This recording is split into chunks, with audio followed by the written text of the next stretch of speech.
भवसंभवभीतिभेदनं सुखसम्पत्करुणानिकेतनं व्रतदानतपः क्रियाफलं सहजानन्दगुरुं भजे सदा राधारमण देवनी जय।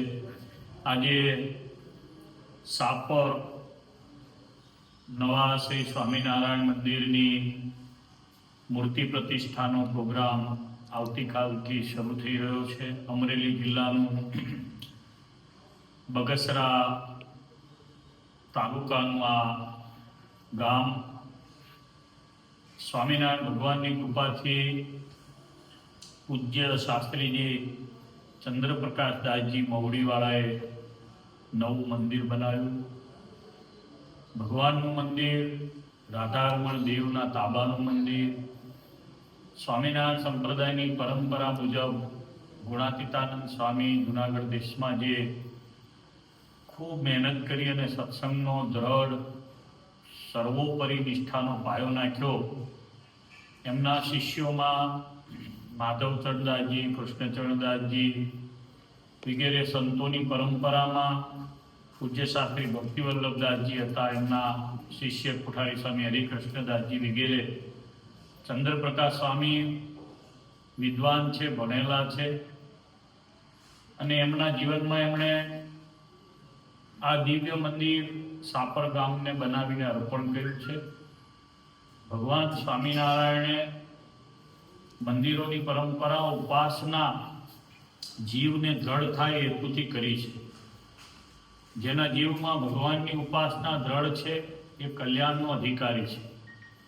ભગવાન સાકાર છે। ભગવાન સ્વામિનારાયણે પધરાવેલા જે વડતાલ, અમદાવાદ, જુનાગઢ, ભુજ, ધોલેરાના મંદિરોમાં જે દેવો છે એ બધા સાકાર સ્વરૂપોની ઉપાસના શ્રીજી મહારાજે ખૂબ ભાવ પ્રેમથી પોતાના ભક્તોને કરાવી છે। અને એ પરંપરાનું આ દિવ્ય મંદિર આ ગામના હરિભક્તો માટે, આ ગામમાં ભવિષ્યમાં થનાર જે જીવો છે એમના માટે પૂજ્ય સ્વામીએ બનાવ્યું છે। ભગવાનને પ્રાર્થના કરું, આજે અહીંયા સાપર આવવાનું થયું, સાસણ ગીરમાં જવાનું થયું હતું, ત્યાં એક વ્યવહારિક પ્રસંગે, એટલે અહીંયા કાલથી શરૂ થતા પ્રસંગની હું શુભેચ્છા વ્યક્ત કરું છું। પૂજ્ય સ્વામીના મંડળના શાસ્ત્રી ભક્તિ પ્રકાશદાસજી અને નાના સાધુ સિદ્ધેશ્વરદાસ છે, બંને સાધુઓને પણ ભગવાન ખૂબ બળ આપે। ગુરુઓમાં પરંપરામાં રાધારમણ દેવની નિષ્ઠા રાખીને આ મંડળે ઘણા વર્ષોથી સેવા કરી છે। મહારાજને પ્રાર્થના કરું, આ મંદિર જ્યાં સુધી રહે ત્યાં સુધી પૂજ્ય સ્વામીના મંડળની કીર્તિ અખંડ રહે। સિદ્ધેશ્વરને અને ભક્તિ સ્વામીને કહીશ, ચંદ્રપ્રકાશ સ્વામી છે એ થોડા ઉતાવળથી ક્યાંક વાત કરે, પણ એમના હૃદયમાં કોઈ પાપ નથી, ને એમને કારણે આપણને એમના પ્રત્યેનો ભાવ થાય છે। તો એ બંને સંતો પણ ગુરુના માર્ગે ચાલે, ગુરુઓના માર્ગે ચાલે। આ વિસ્તારમાં વડીલોએ એમના પરંપરામાં સત્સંગ કરાયો છે। સત્સંગ છે એ સ્વામિનારાયણ ભગવાનનું ગમતું અંગ છે। કથા, વાર્તા, ભજન, ભક્તિ। હમણાં મને રસ્તામાં ભક્તિ સ્વામી કહેતા હતા કે અમે સાપર જઈએ તો આજુબાજુના હરિભક્તો 50-60 આવે, એમનો ઠાકોરજીનો થાળ પણ બધાનો કરવાનો, નામ આપ્યું કે આપણે સ્વામિનારાયણ કરીએ, એટલે એ થાળ પણ કરવાનો અને હરિભક્તોને કથા વાર્તા પણ કરવાની। એટલે સ્વામિનારાયણ ભગવાનની આ રીત છે, મોટા સંતોની આ રીત છે। સંતો ભગવાનનો થાળ કરે, રસોઈ કરે, ભાવથી હરિભક્તોને જમાડે અને કથા વાર્તા। આપણા સંપ્રદાયની આ અનાદિની 200 વર્ષથી ચાલી આવતી રીત છે।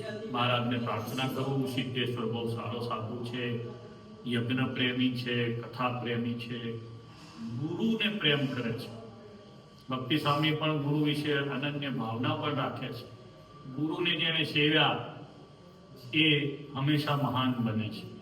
ગુરુ કેવા છે, ગુરુના સ્વભાવ કેવા છે, આ બધું જોવા કરતા ગુરુમાં ઈશ્વરની ભાવના કરવી, આ બહુ મોટી વાર્તા છે। અમે મહારાજને પ્રાર્થના કરીએ એ બંને યુવાન સંતોને ખૂબ મહારાજ બળ આપે. ચંદ્રપ્રકાશ સ્વામીની હજી કોઈ બહુ ઉંમર નથી થઈ, એ લાગે આપણને 60 વર્ષની ઉંમર, 55 વર્ષની ઉંમર, એ કઈ ઉંમર ના લાગે.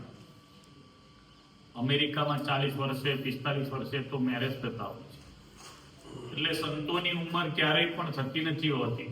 હંમેશા જીવન પ્રગતિશીલ હોય છે સંતોનું. 70 વર્ષે, 60 વર્ષે, 80 વર્ષે પણ સંતો ધારે તો જીવનમાં ઘણું બધું કરી શકે.